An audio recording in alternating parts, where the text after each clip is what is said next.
Friends, রোজা শেষ হওয়ার পর থেকেই যখন ইফতারের বা সেহরি এর সময় পার হওয়ার পর থেকে আপনার শরীর এখনো দুর্বলতা কাটছে না। উৎসব চলছে, আপনি মাংস খেয়ে বা ভারী খাবারগুলো গ্রহণ করছেন, খেয়ে আপনার শরীর দুর্বিষহ, অসুস্থ, উৎকণ্ঠায় চলে আসছেন।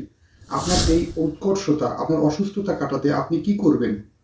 আপনি জানেন কি যে রমজান মাসে সেহরি ইফতারি খাবার আপনার শরীরকে যদিও সঠিকভাবে সুস্থ করতে বা ডিটক্সিফাই করতে সাহায্য করেছে, কিন্তু আপনার শরীরটা দুর্বল আর ক্লান্ত হয়ে পড়েছে। রমজানের শেষে উৎসবমুখর এই ঈদে আপনি কি খাবারটা গ্রহণ করলে আপনার শরীরটা সবচেয়ে ভালো থাকবে, আপনি হবেন সুস্থ এবং আপনার দেহের সকল প্রকার ক্ষতিকারক বা দূষিত বা ভয়ঙ্কর জীবাণু থেকে ডিফেন্সিভ মেকানিজমকে অ্যাক্টিভ করে আপনাকে অত্যন্ত স্বাভাবিক সুস্থ জীবনে ফিরিয়ে আনতে আপনি কোন কোন খাবারটা গ্রহণ করবেন এবং কোন কোন খাবারটি আপনার জন্য সর্বোত্তম খাবার, সেই গুরুত্বপূর্ণ বিষয়টি নিয়ে আজকের বিশেষ আলোচনা। তাই না কেটে গুরুত্বপূর্ণ আজকের আলোচনাটা সম্পূর্ণরূপে দেখবেন। যারা সময়ের স্বাস্থ্যকথা চ্যানেলটি এখনও সাবস্ক্রাইব করেনি তারা অবশ্যই চ্যানেলটি সাবস্ক্রাইব করবেন এবং পাশে থাকা বেল আইকনে ক্লিক করে নিয়মিত আপডেট নেবেন।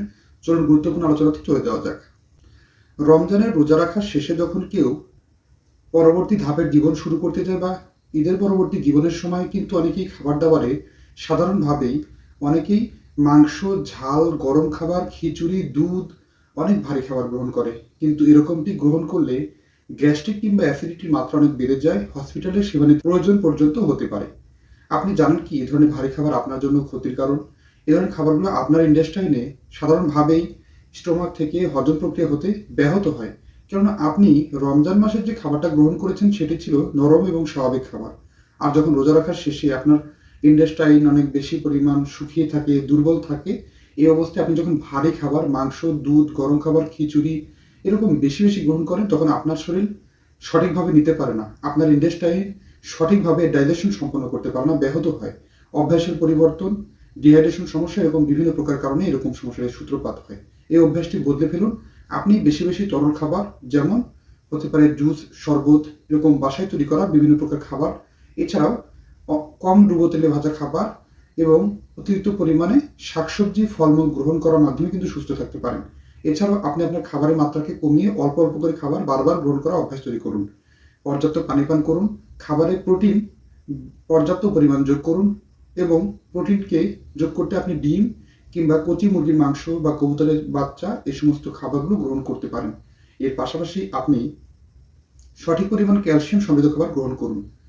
রমজানে ঘাটতি হওয়া দেহে ক্যালসিয়ামের চাহিদা মেটাতে আপনি পালং শাক, লেটুস পাতা, ব্রকোলি কিংবা বিভিন্ন প্রকার শাকসবজি থেকে ক্যালসিয়াম সংগ্রহ করতে পারেন দৈনিক খাবারের তালিকায় যোগ করে।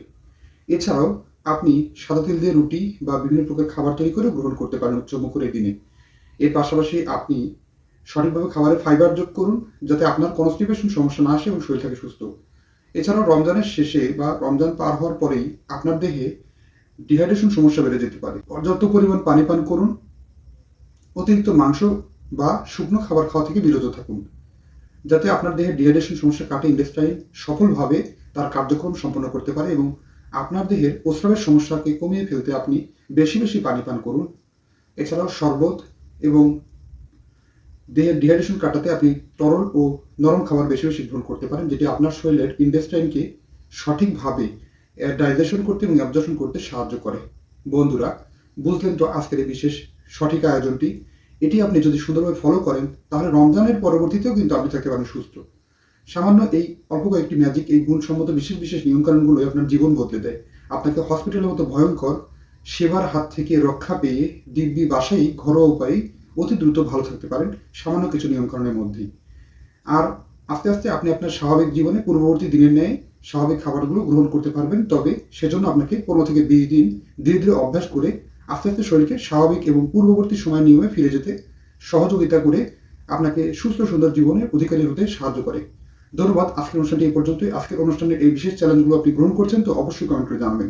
অনুষ্ঠানটি ভালো লাগলে লাইক, কমেন্ট, শেয়ার এবং সাবস্ক্রাইব করতে ভুলবেন না। আল্লাহ হাফেজ।